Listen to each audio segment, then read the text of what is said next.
మన రక్షకుడైన యేసయ్య శుభప్రదమైన నామమును బట్టి కుటుంబ సభ్యులకు మరి ముఖ్యంగా దేవుని యొక్క సన్నిధానంలో నిద్రించినటువంటి కోటీశ్వరరావు బ్రదర్ యొక్క సతీమణి గారికి, భారతి గారికి, వారి కుటుంబానికి దేవాది దేవుడు ఆదరణ కలుగ చేయలాగిన ఈ దినం ఏర్పాటు చేయబడినటువంటి ఈ జ్ఞాపకార్థ కూడికకు దేవాది దేవుడు మనకంటే ముందుగా ఆయన యొక్క సన్నిధి ప్రత్యక్షత మన మధ్య ఉంచి ఉన్నారని విశ్వసిస్తూ ఉన్నాము. కొద్ది నిమిషాలు దేవుని యొక్క వాక్యముతో మనము ధ్యానం చేద్దాము. ఎందుకంటే వాక్యం అయ్యున్న దేవుడు, వాక్యము మనల్ని బ్రతికిస్తుంది, విడిచి వెళ్ళిన కుటుంబానికి ఆదరణ ఇస్తుంది, నిత్య జీవానికి చేర్చేటటువంటి మార్గం అయి ఉన్నది కనుక శాంతి అనేది దేవుని సన్నిధిలో నిద్రించినటువంటి కోటీశ్వరరావు బ్రదర్ కాదు. శాంతి ఎవరికి కావాలి అంటే బ్రతికి ఉన్న దినాలలో మనము దేవుని యొక్క శాంతిని, సమాధానాన్ని పొందుకునేటటువంటి వారంగా మనం ఉండాలి. చిన్న ప్రార్థన చేసుకుని వాక్యాన్ని ధ్యానం చేసుకుందాము. ప్రేమ నమ్మకం కలిగిన మా కన్న తండ్రి, స్తుతులకు పాత్రుడా, స్తోత్రాహుడా, ఘనతకారుడా, మా గొప్ప దేవా నీకు వందనాలు. మూడిపూరు కోటేశ్వరరావు బ్రదర్ గారు నీ సన్నిధిలో నిద్రించి 3 సంవత్సరాలు గతించి 4వ సంవత్సరం రవ్వ భక్తుల మరణము నీ దృష్టికి బహు విలువైనది. నరులారా తిరిగి రెండని సెలవిస్తున్న దేవా నీకు వందనాలు. ఈ లోకంలో మేము యాత్రికులము, పరజనులమై ఉన్నాము ప్రవ్వా. శిథిలమైన ఈ గృహములను విడిపించి పెట్టి ప్రవ్వా నీవు ఏర్పాటు చేసిన నూతన నివాసమైనటువంటి యెరూషలేములోకి మేమందరము కూడా ఆ స్థిర నివాసంలోకి చేరవలసిన వారమైనాము ప్రవ్వా. మరి విడిచి వెళ్ళిన కుటుంబాన్ని ఆదరించండి. అటువంటి నిరీక్షణలో మరి ముఖ్యంగా వారి యొక్క ప్రియ సతీమణి గారిని, తల్లిదండ్రులు, వారి కుటుంబాన్ని మీరు బలపరచమని వాక్కులతో క్రీస్తు పరిశుద్ధ నామంలో అడిగి వేడుకుని ప్రార్థించుచున్నాము తండ్రి, ఆమేన్. ఒక వ్యక్తి బ్రతికినంత కాలము ఈ లోకము, ఒక వ్యక్తి బ్రతికినంత కాలము ఎంత మంచిగా బ్రతికినా మనుషులు మన్నలను పొందుకోలేకపోతున్నాం. ఎవరిని? మనుషుల మన్నలను ఎంత మంచిగా బ్రతికినా, ఎంత త్యాగపూరితమైన ప్రేమను మనం సల్పినా ఏంటండి, మనుషుల యొక్క మన్నలను పొందుకోలేకపోతున్నాం. కానీ మంచివాడు మరణించినా, చెడ్డ వ్యక్తి మరణించినా, ఎవరు మరణించినా ఆ వ్యక్తి గురించి చాలా గొప్పగా మాట్లాడుతూ ఉంటారు. బ్రతికున్నప్పుడు విలువ ఉండడం లేదు, మనిషి మన మధ్య లేనప్పుడు ఎంతో విలువ కలిగిన మాటలు మాట్లాడుతూ ఉంటాం. కానీ కోటేశ్వర బ్రదర్ గురించి వారి కుటుంబం సాక్ష్యం చెప్పాలి, కానీ మన సంఘ బిడ్డలు ఇంకా మాట్లాడడానికి కొంచెం భయపడుతున్నారు. కాబట్టి వారి నుంచి కోటేశ్వర బ్రదర్ గారి గురించి, వారి తల్లిదండ్రులు ఏమి, వారి భార్య ఏమి, వారి కుటుంబం ఏంటి, కొన్ని మాటలు నాతో పంచుకున్నారు.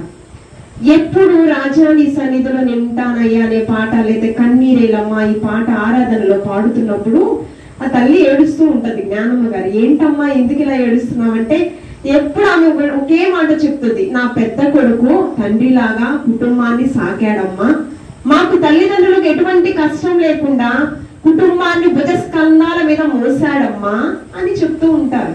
తల్లిదండ్రులు ఇంకా మర్చిపోలేకపోతున్నారంటే, భార్య అంటే మర్చిపోలేదు, తల్లిదండ్రులు ఇంకా వృద్ధాప్యంలో కన్నీరు కారుస్తారంటే మంచి సాక్ష్యం పొందుకున్నాడు. కుటుంబానికి ఏదైనా కష్టం వస్తే అంట వారి బిడ్డలకి, తమ్ముళ్లకు, వారి యొక్క మరదళ్ళకేమి, తమ్ముడి యొక్క బిడ్డలకేమి, ఎవరికైనా ఒక కష్టం వస్తే ముందుగా ఎదురుగా నిలబడతాడంట. నేను ఎప్పుడు ఒక వాక్యం చెప్తాను, విశాఖపట్నంలో భార్యాభర్తలు చాలా ప్రేమగా చాలా మాటలు మాట్లాడుకుంటూ ఉంటారు కదండి. కలిమి ఎందు, లేమి ఎందు, వ్యాధి ఎందు, సుఖ దుఃఖములు కదా. సుఖం పక్కన పెట్టేస్తే, సుఖం కాదు, ఈ పరిశుద్ధ వివాహ బంధంలో జతపరిచినటువంటి ప్రతి ఒక్కరు కూడా కష్టం వచ్చినప్పుడు నేనున్నాననే భరోసా ఇచ్చేవారే నిజమైన భర్త, నిజమైన భార్య. ఏంటండి వివాహ వ్యవస్థ దేవాది దేవుడు ఎందుకు ఏర్పాటు చేశాడంటే, అన్నీ ఉన్నప్పుడు సుఖభోగాలు అనుభవించడం కాదు, ప్రేమను పంచుకోవడం కాదు. ఏమీ లేనప్పుడు కూడా, ఒక కష్టంలో కూడా నేనున్నాననే భరోసా భర్తకు భార్య ఇచ్చినప్పుడు, భార్య భర్తకి ఇచ్చినప్పుడు అదే నిజమైన వివాహ బంధం. ఆ భార్య ఇంకా ఏడుస్తూనే ఉంది. ఏమ్మా ప్రార్థనకి రావడం లేదంటే, నా భర్త జ్ఞాపకం వస్తున్నాడంటే ఆ బాధను తట్టుకోలేకపోతున్నాను, దిగమింగుకోలేకపోతున్నాను, అందుకని దేవుని యొక్క సన్నిధికి రాలేకపోతున్నాను ఆమె నిన్నే చెప్పింది. కానీ యెషయా ప్రవచనం మాట్లాడుతున్నాడు పరిశుద్ధాత్మ దేవుడు. యెషయా గ్రంథము త్వరగా తీస్తే మీరు చదవండి, కానీ నేను చదివేస్తాను.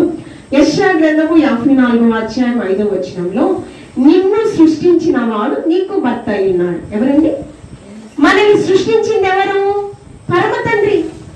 ఆయనను వివాహము చేసుకోవడానికి ఈ యొక్క భూమి మీద ఎన్ని క్రైస్తవ సంఘాలు ఉన్నాయో, ఎంతమంది క్రైస్తవ జనాంగం ఉందో, ఎన్ని డినామినేషన్స్ ఉన్నాయో అన్ని సంఘాలు సార్వత్రిక సంఘంగా ఒక దినము ఎత్తబడవలసి ఉన్నది. వరుడైన యేసుక్రీస్తు ప్రభువారి కొరకు వధువు సంఘంగా మనమందరము కూడా, స్త్రీ పురుష తారతమ్యం ఏమీ లేదు, మనమందరం కూడా ఎలా ఎదుర్కోవాలంట? కళంకము లేకుండా, మత్స డాగు ముడత లేకుండా పరిశుద్ధ సంఘముగా మనమందరము కూడా ఎత్తబడాలంట. మనకి ఇక్కడైతే వివాహాలు ఉన్నాయి, పరలోకంలో వివాహాలు లేవు. కాబట్టి ఆ వరుడైన పరమ తండ్రి కొరకు ఎవరు సిద్ధపాటు కలిగి ఉండాలంటే, భారతి విడిచి వెళ్ళినటువంటి తన భర్తను జ్ఞాపకం చేసుకుంటూ, ఎవరు రానున్న దినాలలో నూతన యెరూషలేములో మనందరి కొరకు ఒక భర్త ఉన్నారు, యేసుక్రీస్తు ప్రభువారు. ఆయన కొరకు మనము సిద్ధపడి ఉండాలి. ఆదరణ ఎవరికంటే తన భార్యకు, తన బిడ్డలకు, తన కుటుంబానికి కదా. ఆదరణను మీరు పొందుకుంటూ దేవుని యొక్క వాక్కులతో మీరేంటి ఆ నిరీక్షణలో మరణము చూడక బ్రతుకు నరుడెవడు? ఏమండి? ఎవరన్నారా? ఉన్నారు. హానోకున్నాడు, మరణం చూడకుండా దేవునితో కొనుక్కోబడినటువంటి అగ్ని రథ సుడిగుండాల చేత ఆరోహణమైనటువంటి ఏలియా ఉన్నాడు. తరువాత మెల్కీసెదకు పరమ తండ్రికే యాజకత్వము చేసినటువంటి వ్యక్తి. ముగ్గురు వ్యక్తుల పేర్లు ఎవరు? హానోకు, ఏలియా, మూడో వ్యక్తి మెల్కీసెదకు. మరణము చూడకుండా దేవునితో కొనుక్కోబడినటువంటి వారు దేవునితో నడుస్తూ ఉన్నారంట. నడవడం అంటే దేవుని యొక్క వాక్కులతో, దేవుని యొక్క వాక్యమైన దేవుడు వాక్యానుసారంగా బ్రతికేటటువంటి ప్రతి ఒక్కరూ కూడా దేవునితో నడిచేటటువంటి వారు కదా. మీరు మరణము చూడకుండా దేవునితో కొనుక్కోబడి మనము కూడా ఒక మంచి మరణం కొరకు ప్రార్థన చేయాలి. లోకంలో ఎంతకాలం బ్రతుకుతామో మనకు తెలియదు. యాత్ర ముగించేసరికి మనం అందరం కూడా ఎలా ఉండాలంట? మనం సిద్ధపాటు కలిగి, నిరీక్షణ లేని ఇతరుల వలె మీరు దుఃఖపడకూడదు. మనకు ఒక నిరీక్షణ ఫలం ఉంది. అది ఎక్కడ ఉందంటే పరలోకంలో ఉంది. పరిశుద్ధ గ్రంథములో రూతు గ్రంథములో 2 విధవరాళ్ళు ఉన్నారు. ఎవరండి? 2 విధవరాళ్ళు ఉన్నారు. ఈ విధవరాళ్ళ గురించి భారతి సహోదరి గారు, విధవరాళ్ళ పక్షాన వ్యాజ్యమాడే దేవుడు మనుషులు ఉన్నారో లేదో గాని దేవుడైతే నీ పక్షాన వ్యాజ్యమాడతాడు. నీ ప్రతి అవసరత ఆయన తీరుస్తాడు. ఎవరు? విధవరాళ్ళ పక్షాన వ్యాజ్యమాడే దేవుడు ఎవరున్నారు? పరమ తండ్రి త్రియేక దేవుడు నీకున్నాడు. కాబట్టి మీరు దుఃఖపడకూడదు. పరిశుద్ధ గ్రంథంలో మనం చూస్తూ ఉన్నప్పుడు 1 తిమోతికి రాసిన పత్రిక 5వ అధ్యాయము 10వ వచనంలో, సత్క్రియలు పొందిన విధవరాలు పిల్లలను పెంచి పరదేశులను ఆతిథ్యం ఇచ్చి. విధవరాలు ఏంటండి? సత్క్రియలు పొందిన విధవరాలు. ఎలాంటి విధవరాలంట?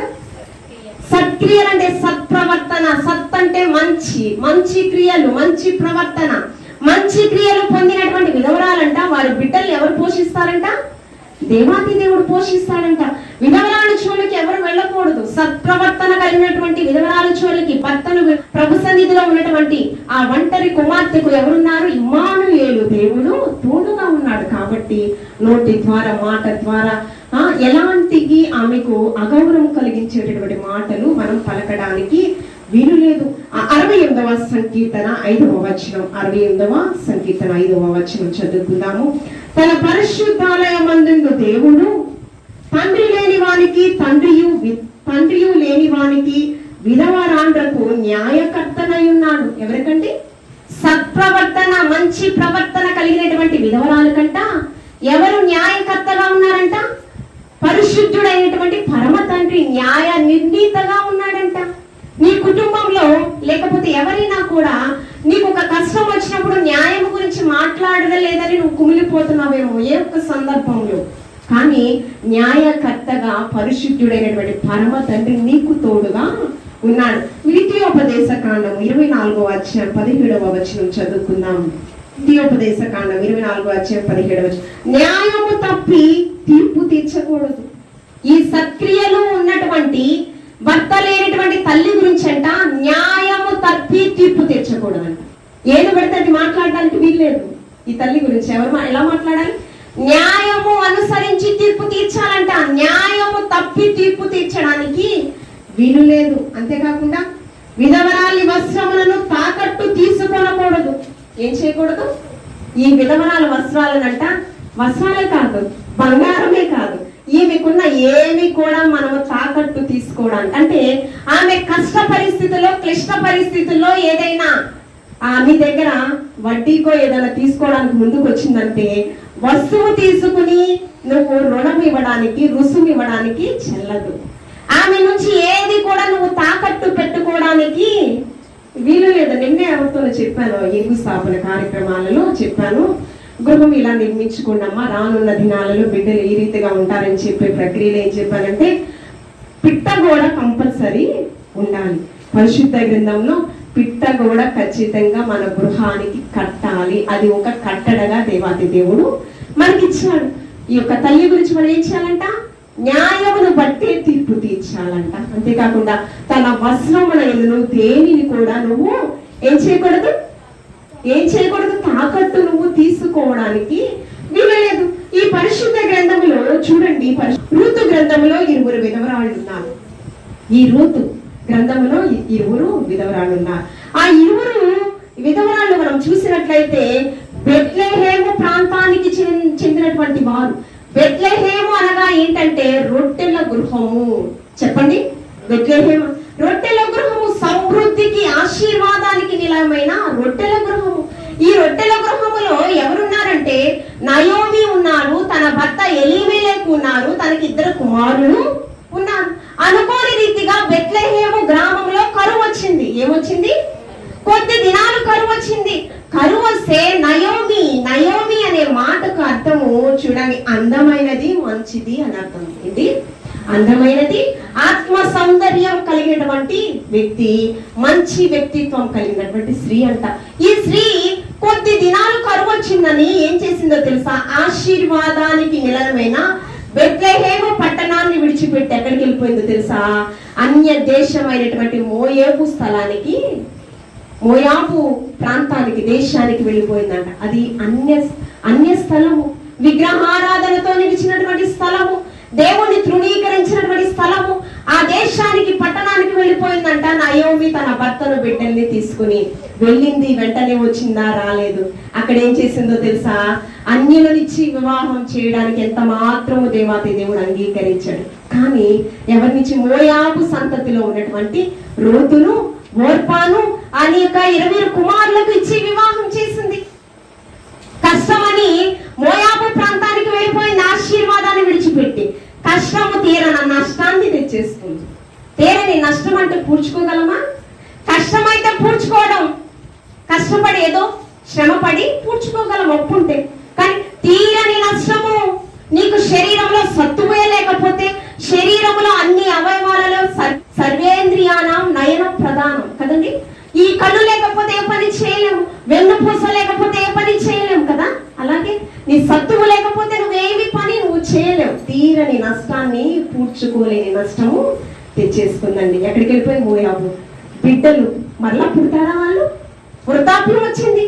ఏమండి, బిడ్డలు చనిపోయిన తరువాత అనుకుంది తన బిడ్డల భర్తను కోల్పోయింది, విధవరాలుగా మిగిలిపోయింది. ఏమంటే 20 కోడళ్లతో మాట్లాడుతుంది, అమ్మా నేను సమస్తాన్ని కోల్పోయాను, మీరు మరలా మీ స్వజనుల గృహానికి వెళ్ళిపోండి, చిన్న వయసు కాబట్టి మరలా మీరు వివాహం చేసుకోండి అని ఒక మంచి తల్లిగా మంచి సలహాలు ఇచ్చింది ఆ బిడ్డలకు. కానీ రూతు అంటుంది, నీ కుటుంబమే నా కుటుంబము. నిన్ను ఎక్కడ పాతి పెడితే అక్కడ నన్ను పాతి పెట్టాలి. మరణము తప్ప నిన్ను నన్ను మరి ఎవరు కూడా వేరు చేయడానికి వీలు లేదు. నిన్న ఆ తల్లి అంది, కొద్ది మాటలలో హిందూ కుమార్తె గురించి మాట్లాడుకున్నాము, తన భర్త గురించి మాట్లాడుకున్నాం, ప్రార్థనకు ఎందుకు రావటం లేదమ్మా అనే మాట మాట్లాడాను. 3 విషయాలు మాట్లాడితే ఇక్కడ ఏమంటుందంటే, నా యొక్క అత్తగారు మా వివాహమైన దగ్గర నుంచి కలిసి మెలిసే ఉన్నామండి, వారిని విడవాలని ఉద్దేశం ఏ రోజు నా మనసులోకి రాలేదండి అని అంది ఈమె. అలాగే రూతు ఏమందంటే, నిన్ను నన్ను వేరుపరిచేది ఒక మరణం తప్ప మరి ఏది కూడా లేదు అత్తమ్మా అని. అంటే ఏంటి? అత్తమ్మ, అమ్మ తర్వాత అమ్మ, అంత ప్రేమను ఎలా సంపాదించుకుంది? నీకు 25 సంవత్సరాలకి వివాహం అయింది అనుకోండి, 18 సంవత్సరాల తర్వాత 20 సంవత్సరాల తర్వాత నీకు బిడ్డ పుట్టిన తర్వాత వారి వివాహ సమయం రావడానికి ఇంకెన్ని సంవత్సరాలు పడుతుంది? ఇంకా 20 సంవత్సరాలు వేసుకోండి. అంటే 40 సంవత్సరాల అనుభవం నీకుంది. ఎవరికి ఉంది? అత్తమ్మకు ఉంది. అత్తమ్మకి ఎన్ని సంవత్సరాల అనుభవం ఉంది? 40 సంవత్సరాల అనుభవం అత్తమ్మకు ఉంది, కోడలికి లేదు. అనుభవం ఉన్న అత్తమ్మ కోడల్ని ఎలా చూసుకోవాలి, ఎలా సాకుకోవాలి, కష్టమేంటో నష్టమేంటో వ్యాధి ఏంటో బాధ ఏంటో ఈ అత్తమ్మకే తెలుసు. కోడలికేం తెలుసు? ఏమి తెలియని కుమార్తె నమ్మకం అనే బాంధవ్యం మీద వివాహ బంధంలో జతపరచబడింది. వచ్చిన తర్వాత అన్ని మెలకువలు నువ్వే చెప్పాలి. ఎవరు చెప్పాలి? ఏమండి? తన తల్లిదండ్రులను విడిచి తన భార్యను హత్తుకోవాలి. ఏమండి? కుమార్తె కూడా తన తల్లిదండ్రులను విడిచి తన మెట్టినింటి వారిని హత్తుకోవాలి. హత్తుకునేలా నువ్వు ప్రవర్తించాలి. మొట్టమొదటిగా ఏం చేయాలి? నిన్ను విడిచిపెట్టకూడదు అనేటటువంటి ఒక ప్రేమను నువ్వు ఆమెకు చూపించాలి. మంది మరణము తప్ప నిన్ను నన్ను మరి ఏది కూడా ఎడమాపదమ్మా అంటుంది కదా. ఆ యొక్క రూతు అనే మాటకు అర్థము రోజా పుష్పము. రోజా పువ్వు అంటే ఇష్టం లేకుండా ఎవరైనా ఉంటారా? ఇష్టం లేకుండా ఉంటారా? రోజా పుష్పము. ఆ పువ్వుకు పేరుకు తగిన క్రియత ఆమె జీవించింది. ఆమె గురించి వాక్యం అంతటిలో ఉన్న మనము వచ్చిన అధ్యాయాలు మనం చూస్తే ఈ యొక్క రూతు గ్రంథము 4 అధ్యాయాలు మాత్రమే ఉన్నాయి. ఈ 4 అధ్యాయాలు కూడా రూతు గురించి ఒక మంచి సాక్ష్యము పరిశుద్ధాత్మ దేవుడు ఇస్తూ ఉన్నాడు. చిన్న వయసు, యవన వయసు, ఎంత మంచి సాక్ష్యం ఇస్తూ ఉన్నాడంటే కొన్ని మాటల్లో మనం చూద్దాము. రూతు గ్రంథము 3వ అధ్యాయము 10వ వచనం. తొందర చదవమ్మా. అతడు నా కుమారి యెహోవా చేత నీవు దీవెన నొందినదానవు. ఎవరి చేత? యెహోవా చేత నీవు దీవెన నొందినదానవు. కొద్దివారినే గాని గొప్పవారినే గాని యవనస్తులను నిన్ను వెంబడించరు. అంటే ఏమండి? ఆమె ఒక యవన వయసులో ఉంది. నీ వెంట నిన్ను హేళన చేయడానికి కానీ, ఏమండి అవమానకరంగా నిన్ను మాట్లాడడానికి కానీ, నిన్ను బాధ పెట్టడానికి కానీ ఎవరు నిన్ను హేళన చేయరు. ఎవరు నీకు తోడుగా ఉన్నారు? ఎవరి దీవెన నీకు తోడుగా ఉంది? యెహోవా చేత నీవు దీవెన నొందిన దానవు. ఆయన కను దృష్టిలో నువ్వు ఉన్నావు. యవనస్తులను నీవు వెంబడింపక ఉండుట వలన నీ మునుపటి సత్ప్రవర్తన కంటే వెనుకటి సత్ప్రవర్తన మరి ఎక్కువైనది. మునుపటి సత్ప్రవర్తన కంటే అంటే ఇప్పుడున్న సత్ప్రవర్తన కంటే వెనుకటి సత్ప్రవర్తన, రానున్న దినాలలో ఇంకొచ్చే దినాలలో నీ సత్ప్రవర్తన చాలా బాగుగా ఉందమ్మా. సత్ప్రవర్తన, మంచి ప్రవర్తన. యవనస్తులు దేని చేత తమ నడతలు సరి చేసుకుందురు? తమ నడతను యవనులు తప్పక త్రొట్టిల్లుదురు కదా. యవన బలము, యవన శక్తిని యవ్వన కాలంలో కాడిమోయిట ఎవనికి మేలు? నరునికి మేలు. యవని కుమారునికి, యవన కుమార్తెకు మేలు కదా. ఆమె ఎలా అంట? సత్ప్రవర్తన కలిగి ఉందంట, చాలా బాగుగా ఉందంట, మనుషుల దయలో దేవుని దయలో వర్ధిల్లినటువంటి కుమార్తెగా ఉందంట. విధవరాల పక్షాన వ్యాజ్యమాడుట అంటే ఏంటో తెలుసా? న్యాయకర్తగా పరిశుద్ధాత్మ దేవుడు ఉండుట అంటే ఏంటో తెలుసా? ఆమెను బట్టి ఎంతగా దేవాది దేవుడు మాట్లాడుతూ ఉన్నాడంటే, ఆమెను బట్టి 3 బారిన తన జీవితాన్ని. నయోమి మరలా బెత్లెహేము ప్రాంతానికి వచ్చిన తర్వాత అందరూ వచ్చేసారు. నయోమి వచ్చింది, నయోమి వచ్చింది. నయోమి అంటే నన్ను నయోమి అని పిలవద్దు, మంచిది అని పిలవద్దు. నేను అక్కడికి వెళ్ళి తీరని నష్టాన్ని పొందుకున్నాను. ఏమండి? మారా అని పిలవండి. చేదైన అనుభూతిని నా జీవితంలో ఆనందం అనడానికి, సంతోషించడానికి ఎటువంటి ఆనవాళ్ళు నా జీవితంలో లేదు. ఎలాగండి? మారా అనుభూతులతో వచ్చాను.